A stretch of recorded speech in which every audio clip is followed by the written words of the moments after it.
Un homme qui rend hommage aux femmes ayant marqué l'histoire de Monte-Carlo de 1860 à 1915. Voici en substance de quelle manière le nouvel ouvrage de Bernard Spengler pourrait être décrit.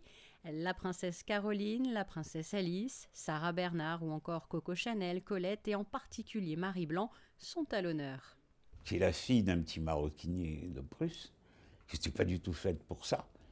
Qu'un jour, François Blanc convoque dans son bureau, et si la phrase est exacte, telle que mon ami Philippe Saint-Germain l'a citée dans des livres précédents, c'est d'une fille comme toi dont j'ai besoin. Elle a 18 ans.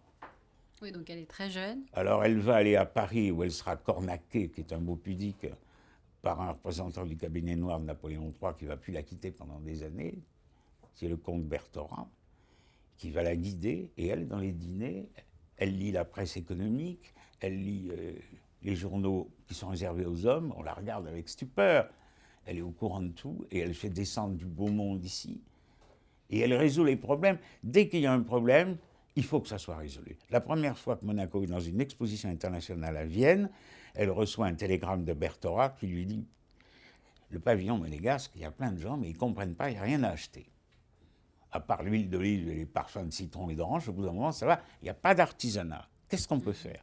Elle a réussi en l'espace de quelques jours à monter une filière avec un artisan qui n'était pas près et qui habite sur l'Atlantique, à le faire venir, à lui faire fabriquer des tonnes de petits objets, et elle envoie 2 wagons spéciaux à Vienne, et les gens se jettent là-dessus. Voilà, Marie Blanc, c'est ça.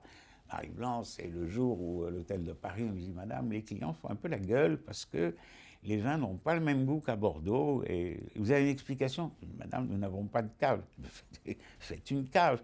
Mais où, madame? Vous creusez sous mon hôtel particulier, qu'on voit d'ici, jusqu'à l'hôtel de Paris, 1 an et demi. Payé par son argent, en argent propre.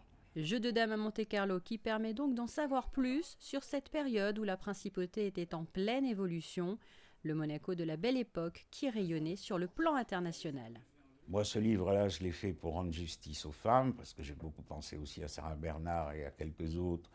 Il ne faut pas oublier que l'impératrice Eugénie, la femme de l'épouse de Napoléon III, était tous les jours au palais. Et qu'un jour, elle a failli avoir une attaque, parce que sur les portes du casino, elle a croisé une petite brune excentrique qui avait l'air de ce qu'elle était, qui était la belle Otero. La belle Otero qui portait le collier de l'impératrice Eugénie, qu'elle avait racheté dans une vente chez Christie's. Enfin, il y a plein de petites anecdotes comme ça.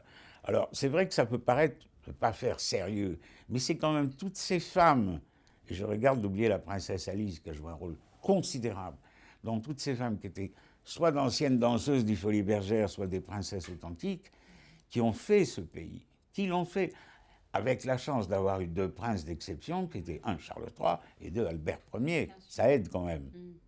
Ça aide. Et qui étaient des visionnaires. Et après ces figures féminines marquantes, l'homme de radio et de télévision avoue se pencher depuis quelque temps sur un roman noir et un ouvrage pour enfants.